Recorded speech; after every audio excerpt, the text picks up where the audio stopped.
Hi students, இப்போ நம்ம பார்க்கக்கூடிய ரொம்ப முக்கியமான ஒரு வீடியோ கிளாஸ் 12 இயற்பியல் government school and matriculation school Tamil medium and English medium ஸ்டூடெண்ட்ஸ்க்கான most important 1 mark 2 mark 3 mark and 5 mark questions. Okay, இது வந்து 12ஆம் வகுப்பு இயற்பியலுக்கு. சோ அலகு வந்து 3 காந்தவியல் மற்றும் மின்னோட்டத்தின் காந்த விளைவுகள். ஆல்ரெடி வந்து இங்கிலீஷ் மீடியம் ஸ்டூடெண்ட்ஸ்க்கு வந்து எல்லாமே அப்லோட் பண்ணிட்டேன். First unit, second unit, third unit. அதே மாதிரி தமிழ் மீடியம் ஸ்டூடெண்ட்ஸ்க்கு முதல் அலகு, ரெண்டாவது அலகு போட்டுட்டோம். இது வந்து மூணாவது அலகு. ஓகேவா? சோ அதே மாதிரி வந்து எல்லா டாபிக்ஸுமே நான் வந்து டீச் பண்ணி அப்லோட் பண்ணியிருக்கிறேன். தமிழ் மீடியம் தனியா, இங்கிலீஷ் மீடியம் தனியா. சோ அந்த வீடியோஸோட லிங்க் இந்த வீடியோ டிஸ்கிரிப்ஷன்ல நான் கொடுத்திருப்பேன். சரியா? சோ என்னென்ன क्वेश्चंस படிக்கணும்ங்கறத பாப்போம். 1 மார்க்ஸ் பொறுத்த வரைக்கும் புக் பேக்ல வந்து 1 to 15 1 மார்க்ஸே பாத்துறணும். இன்சைட் 1 மார்க்ஸ் வந்து தமிழ் மீடியம், இங்கிலீஷ் மீடியம் தனித்தனி அப்லோட் பண்ணியிருக்கிறேன். சோ அதை பாத்துக்கோங்க.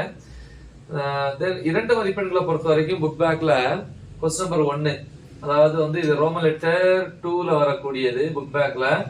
ஃபர்ஸ்ட் क्वेश्चन என்னது? காந்தப்புலம் என்றால் என்ன? இரண்டாவது காந்தப்பாயம் வரையறு. நாலாவது கேள்வி அடுத்து கூலுமின் எதிர்த்தகவு இருமடி விதியை கூறு. ஐந்தாவது கேள்வி காந்த ஏற்புத்திறன் என்றால் என்ன? ஆறாவது கேள்வி பயோட் சாவர்ட் விதியை கூறு. அப்புறம் எட்டாவது கேள்வி ஆம்பியர் சுற்று விதியை கூறு. 13வது கேள்வி ஆம்பியர் வரையறு. 14 பிளமிங் இடக்கை விதியை கூறு. 15வது क्वेश्चन வந்து மின் சுற்றில் அம்மீட்டர் தொடர் இணைப்பிலா அல்லது பக்க இணைப்பிலா, எப்படி இணைக்கணும், ஏன் அப்படி இணைக்கணும் அப்படின்னு கேக்குறாங்க. 20வது क्वेश्चन வந்து திசைவேக தேர்ந்தெடுப்பான் என்றால் என்ன? அடிஷனலா வந்து பாத்தீங்கன்னா கேலோனோமீட்டர் வந்து எவ்வாறு அம்மீட்டர் மற்றும் வோல்ட் மீட்டராக மாற்றுவாய். சரியா? Additional question. இது 2 மதிப்பெண்களை பொறுத்த வரைக்கும். 3 மதிப்பெண்களை பொறுத்த வரைக்கும் ரோமன் லெட்டர் 2 புக் பேக்ல 18வது கேள்வி டயா, பேரா மற்றும் ஃபெரோ காந்த பொருட்களின் பண்புகள். ஓகே, டயா, பேரா, ஃபெரோ.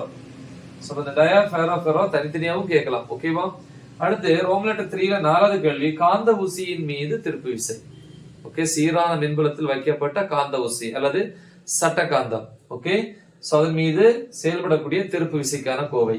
11வது கேள்வி கேலோனோமீட்டர் வந்து எப்படி அம்மீட்டரா மாத்துறது, அதே மாதிரி கேலோனோமீட்டர் எப்படி வோல்ட் மீட்டரா மாத்துறது. சோ பெரிய ஒரு டெரிவேஷன் பார்ட். அப்புறம் 16வது கேள்வி காந்தவியல் லாரன்ஸ் விசை குறிப்புரைக அல்லது லாரன்ஸ் விசையினுடைய சிறப்பியல்புகள் யாவை அப்படின்னு கேட்பாங்க. ஒரு 6 அல்லது 7 பாயிண்ட் இருக்கும், பாத்துக்கோங்க. 16வது கேள்வி மின்னோட்டம் பாயும் கடத்தியின் மீது விசை, அதாவது சீரான மின்புலத்தில் வைக்கப்பட்டுள்ள மின்னோட்டம் பாயும் கடத்தியின் மீது செயல்படும் விசைக்கான கோவை. அப்புறம் இன்சைட் क्वेश्चन வந்து 1 காந்தப்புல கோடுகள் அல்லது காந்த விசை கோடுகளுக்கான பண்புகள். ஓகே, பண்புகள் ரொம்ப முக்கியம். அடுத்த 5 மதிப்பெண்களை பொறுத்த வரைக்கும் ரோமன் லெட்டர் 3 புக் பேக்ல 2வது கேள்வி பயோட் சாவர்ட் விதியை பயன்படுத்தி மின்னோட்டம் பாயும் முடிவிலா நீளம் கொண்ட நேர்கடத்தியால் ஒரு புள்ளியில் காந்தப்புலம். அடுத்து 3வது கேள்வி வந்து பாத்தீங்கன்னா பயோட் சாவர்ட் விதியினை பயன்படுத்தி மின்னோட்டம் பாயும் வட்டச்சுருளின் அச்சில் ஒரு புள்ளியில் காந்தப்புலம். அப்புறம் 5வது கேள்வி என்னது? அச்சுக்கோடு. முதல் அலகுலே அச்சுக்கோடு இருக்கு, ஆனா அது வந்து மின்புலம், இது வந்து காந்தப்புலம். 6வது கேள்வி நடுவரை கோடு. அங்க மின்புலம் ஃபர்ஸ்ட் யூனிட் முதல் அலகுல, இங்க வந்து 3வது அலகுல வந்து காந்தப்புலம். ஓகே, நடுவரை கோடு. சோ அடுத்த क्वेश्चन பாப்போம். அடுத்ததா இந்த நடுவரை கோட்டுக்கு அப்புறம் क्वेश्चन நம்பர் 8 சைக்ளோட்ரான் இயங்கு முறையை விவரி. அப்புறம் 13வது கேள்வி மின்னோட்டம் பாயும் இரு இணை கடத்திகளுக்கு இடையே விசை. அப்புறம் அடிஷனல் क्वेश्चन. நல்லா படிக்கிற ஸ்டூடண்ட்ஸ் கண்டிப்பா இந்த ரெண்டையும் படிங்க, ஃபுல் மார்க்ஸ் எடுக்கணும். அதாவது கேள்வி எண் வந்து 9 புக் பேக்ல ரோமன் லெட்டர் 3ல 9வது கேள்வி டேன்ஜென்ட் விதியை கூறி விளக்கு அதாவது விவரி. 10வது கேள்வி மின்புலத்தில் காந்தப்புலத்தில், ஓகே, சீரான காந்தப்புலத்தில் உள்ள மின்னோட்ட சுற்றின் மீது டவுனது திருப்பு விசை. ஓகேவா? சோ இவ்வளவுதான். எல்லா क्वेश्चनமே நான் வந்து டீச் பண்ணி அப்லோட் பண்ணியிருக்கிறேன்.